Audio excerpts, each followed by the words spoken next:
come to this. Too many children are under attack in wars across the world. A world where adults have no remorse or accountability. How is this acceptable? In East Ukraine, children spend days in cold, dark basements just to keep safe. They're too scared to go to school, a place that's no longer safe. I met children who fled from their homes, their countries, desperate to survive.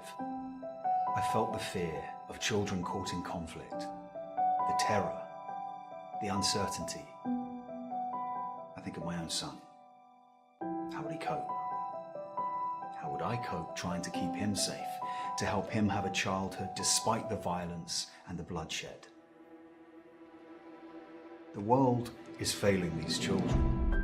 Children must be protected, especially during conflict. UNICEF is on the front line, helping children deal with and recover from the horrors of war.